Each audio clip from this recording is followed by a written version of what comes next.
They all have a platform on YouTube. And there's different players. Drama, Crama. It's a bunch of American women, as far as I can gather. And it's like you said, hours and hours and hours of bitching. Hours and hours and hours of enticing hate. Why would you even listen to it? Why do I listen to it? Well, I analyze their channels. I watch a lot of other different stuff too. I come across some of them following true crime. You know, I'm not interested in, middle-aged drama from these housewives. Bored, horny housewives. That's what they are. Sitting there. But to me, it's like a syndicate. And I have another channel, and I'm thinking maybe I should react, right? They come on the scene, like this one here, this call herself makeup mobster. Since that's how she appeared on the scene, it's a pay to play or pay to bash. Let's put it like that, right? They come on, they're like, oh, I don't want your money, and they all humble, but they really do want your fucking money. They want to sell merch, and they have a term for it. They subscriber snipe from each other. So it's like, I hate her, so, and if those people like you, take a liking to you, that audience, and they shuffle around about, I don't know, there's maybe 3,000 of them, 2,000 of them. I know that because that's the max. Some of them are more influential bitches, and they do 6-hour lives. Bitching the whole time. Bitching the whole time about, well, to me it's like a syndicate, right? Yeah, it's a syndicate. They also have clip channels. I'm sure they share some of the revenue, and because you always have to have haters or a clip channel, or you know what that is, where they take a clip of something, because 6 hours is pretty fucking boring, but they'll make a short out of it or a clip out of it, and if they like you, right, they'll promote you. And what that means is that you pretty much got the amount of subs you need, and then you just got to get on doing the lives, and then all of a sudden you're monetized, right?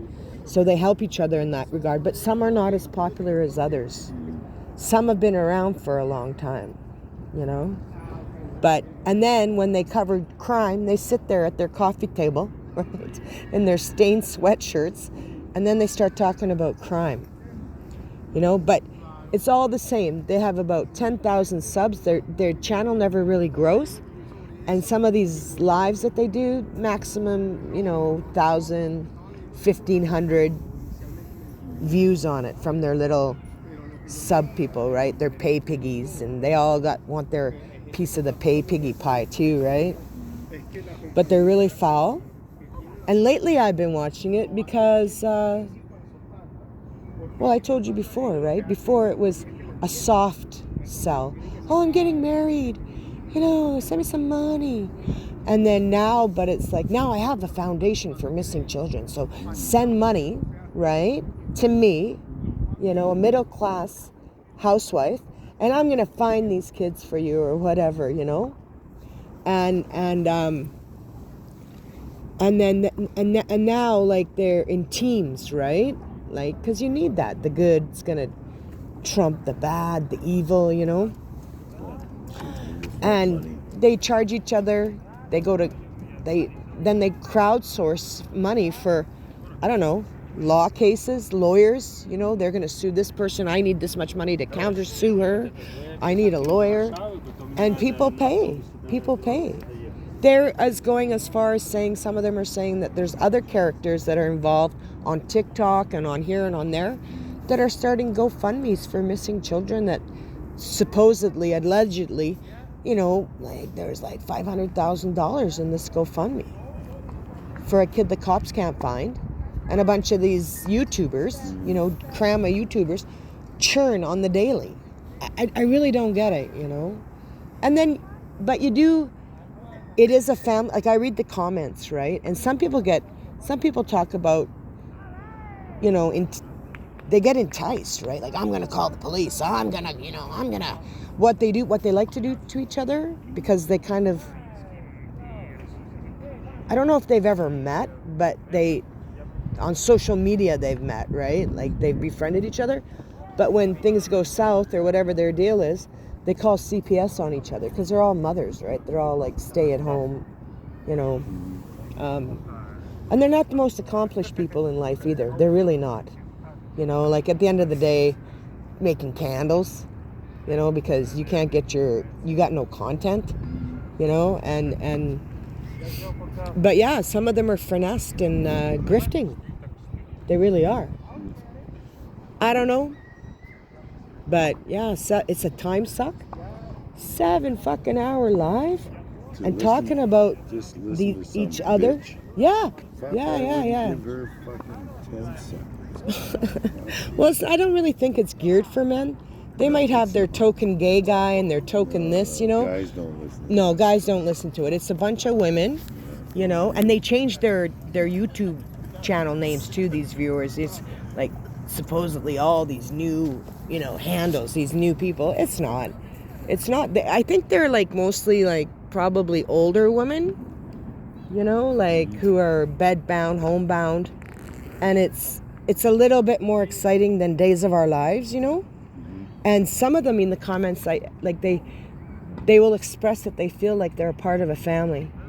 They will express that they're having a lot of fun. Because they're a bitch too. And I'm thinking, what? And then they'll send their $50 bingo money, you know, like. But hey, you know, I don't fucking know. It's crazy. And it's like the drama ones. It's like this lady. What happened to her is their friendship broke up with the other one, and that's the one that I like, the one that I listen to, you know. But mostly because she's crime. I don't know what she's up to. Like I don't really follow her drama. What the fuck? And I guess she called CPS on her, right? On Makeup Mobster, you know? Turn it off. Turn it off. I know, but turn it off because I'm recording what I'm saying. Because I'm thinking of taking my second channel, and I think this is going to be the first video. I'm not pointing it to you, and I'm going to start reacting to this bullshit, you know? You know, when there's background music, remember you got shut down by YouTube? I didn't get shut down. I got a copyright strike. Yeah. All you got to do to get around that is write on there that it's a cover and name the artist. Oh, I don't know about that. I don't know. If you just can't use somebody else's music. Yeah, you cover or not. I just talked to somebody who says you just got to tell them it's a cover, and you're not using the whole song. You use a portion.